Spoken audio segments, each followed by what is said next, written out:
Hey guys, welcome back to some more AFK Arena. Today we're back over on the test account, and that is right, the Heroes of Asperia has returned, which means we have the ability to come in here and get an incredible amount of loot out of this game mode. Now this game mode is PvP specific, so it is going to be very competitive when it comes to the PvP aspect, but there is also a lot of loot to be had in here, and it also uses martial ratings. So if you're newer to AFK Arena, martial ratings are kind of putting everyone on the same level. There are some things that are included with the heroes that you built. There are some things that are excluded. So looking right here, all heroes are going to level 240. So again, if you're newer to the game, you're going to have the ability to get all of your heroes at that same level at 240. Then of course, based on the resonating crystal level, so every 10 levels that you are above is giving you one extra level when it comes to the rating in here. So for instance, if my heroes are at level 250, it is going to put them at 241 instead of 240 with the martial ratings. Now looking at the gear, all heroes use adjusted tier 1 mythic to include the faction bonuses, which can make a big difference. If heroes are already equipped with mythic T3 or higher, their hero bonuses will be retained. Signature items are retained. Elder Tree is retained. Oaken and artifacts, or Oaken is retained. Artifacts are not. The effects of artifacts will not be retained. Unions are not retained. Engraving will be retained based on the engraving level on here, which does make a really big difference. So looking at here, there is also a buff. Now this has changed and this has been in effect. As you can see, Diamond League or above, you're going to have this buff. Allies standing on the allied side of the battlefield receive 60% less damage and health loss. For each ally standing on the enemy side of the battlefield, allies on that side deal increased damage to enemies under control effects. So crowd control going to be very important in this one, by 30% stacking 3 times, which again could have a 90% buff in there. So kind of crazy. Now the goal in here, you can see right on the very bottom that we do have multiple tiers, which we'll look at in just a minute. But the one that you're looking to get into is Masters. So Masters is the place that you do want to push.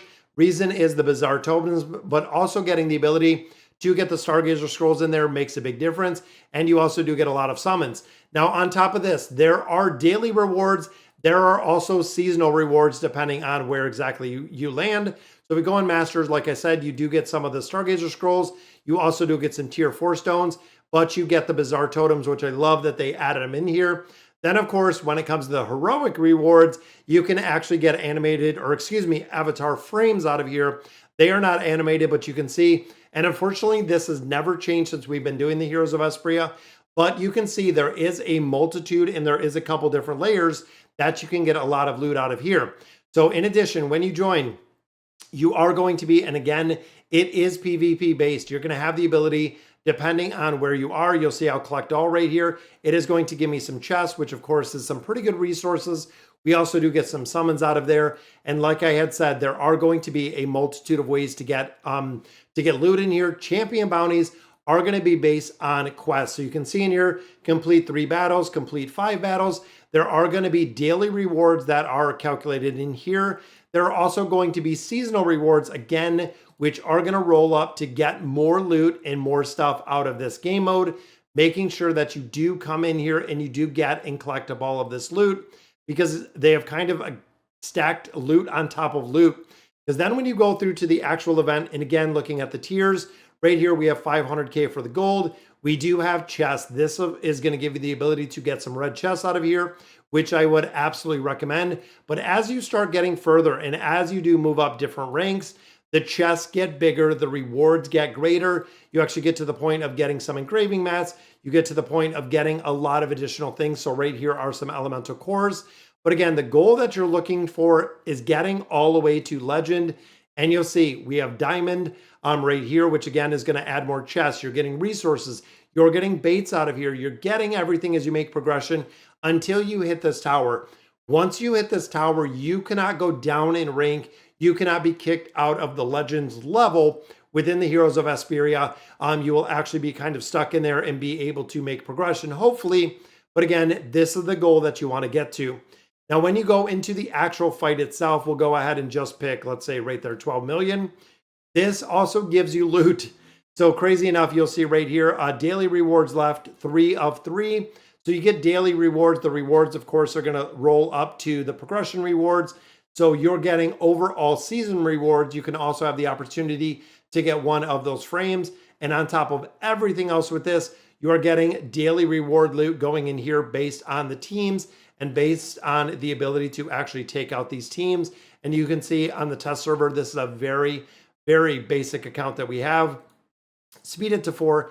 There we go. So that yields us right there 102 Heroes Essence that we got out of here. That also did level up our progression.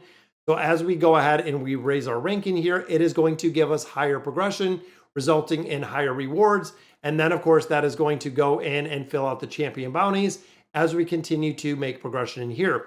Now, with the PvP aspect, there are really 2 things to focus on. One is the formation. You can see right here, we don't have Albedo and we don't have Vines. That is because that is how old that I don't really play this account really much at all, other than to show you new things. We can come in here, we can hop in, we can grab, let's say, like a Mulan in there. Even here, let's go with Hildwyn in here. You have to set your formation. Now, throughout the Heroes of Espria, the formations in here are going to change because you're going to have more teams. It goes from 3 teams, then I believe it goes to 5 teams, then I believe it goes to 7 teams. And if I remember, the very, very top, which of course is climbing out this tower, you are going to have the ability to have, and I believe it is 9 teams. Maybe it stays at 7, but I thought at a point there was 9 teams, but it might actually be 7 teams. So you are building out 7 PvP teams in their entirety if you're going right here. And again, looking here, a very, very large whale player that does have everyone built on formations. Very competitive with in the Heroes of Espria. And overall, we don't do a lot of PvP events. I know going in here, making some of the Lost Sigils is not really a PvP event, even though you use some heroes. It's kind of a cheese. This is more of a really locked in PvP, trying to put everyone kind of on the same level with that martial ratings. And of course, it differs from the LC tournament, which is just straight hero versus hero, because you do have the buffs or the debuffs that do come out of here with the suppression front. So this is, again, a game mode that you really do need to go in, really need to be farming on a regular basis. And there is 2 strategies. So the first strategy in this is coming in here and using all of your cards, using all of your tickets every single day, even buying more tickets if you want to make progression, going through, again, this game mode and seeing exactly where you can land. Second strategy that a lot of players do is they skip the daily rewards, so they don't even bother getting the daily rewards. They wait until the last couple days of this event, and they go in and they farm up tickets kind of like crazy, buying more tickets, but also making progression just based on where you are within here and trying to push within the last couple modes. Now, of course, the first one you're foregoing or you're getting all of those daily rewards makes a big difference, makes it very easy with progression.